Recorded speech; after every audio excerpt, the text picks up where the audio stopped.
Dre Greenlaw, I tweeted it after the game. I thought that was his best game as a 49er. He was so fast. He was so violent.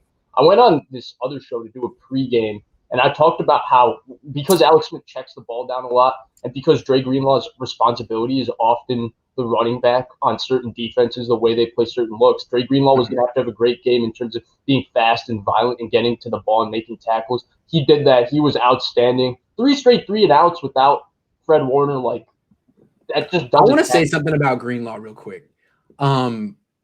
He's not Patrick Willis. I'm going to say that. No. Starting off. But I covered Patrick Willis. And when Dre Greenlaw starts running to the sideline, he reminds me of Patrick Willis in a way. His burst to the sideline is special. It's not Patrick Willis special, but it is special, and he's a hell of a player. I like watching Dre Greenlaw. He might be the best. He might be the cleanest tackler of the Niners linebackers. He's a hell of a player. Yeah, he's a good player. He's a better tackler than Fred Warner. He hits harder than Fred Warner. He's faster than Fred Warner. Now, Fred Warner's better than him, but Dre Greenlaw gets like no credit. He's a hell of a player, better than Cohn.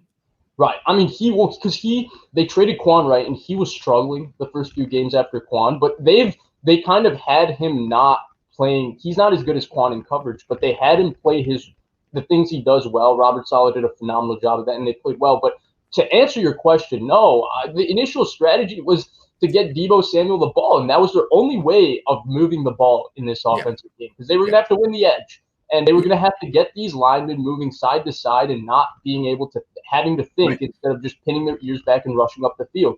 Well, all of those things didn't work, and then they didn't even get the lead because once the Jeff Wilson fumble happened when Juszczyk flubbed the block, and then Nick Mullins fumble happened, now you have to drop them back. What can you do?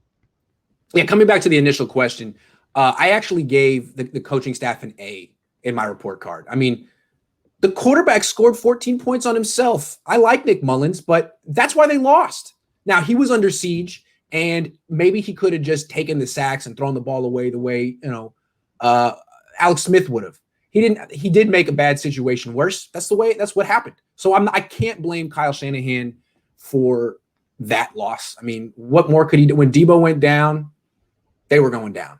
We got another question about Deebo before we move on. Does Deebo Samuel not work out during practice? I'm sure he does something, but it seemed his injury was bound to happen. Vish, you can't answer this. I'm not there either. But what I will say is it's not that he injured it against New England. He tried to come back as fast as he could.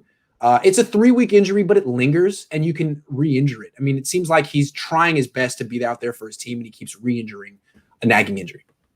I don't understand. This seems to be a constant theme. I don't know if it's a training staff issue, but how many times do we see players come back on this team and either we've talked about the setback ad nauseum, but forget the setback, just come back and re-injure the same thing. I don't know if he was ever even fully healthy. I mean, Raheem Mostert claims he's not fully healthy from his knee, ankle, whatever it's going on, and he's playing. So maybe Deebo's hamstring was feeling better, but it was still a little tight, and the moment he stretched it out, it was back. Final question, and then we'll get into our stuff. I promise, Vish. AJ, who's our biggest critic, he comes in here to keep us honest, says, okay, Grant, you persuaded me about Trubisky. I think Trubisky's played so well the past 2 weeks that it's not a foregone conclusion Chicago gets rid of him, because what are they going to do? So they may keep Trubisky. You live in Chicago.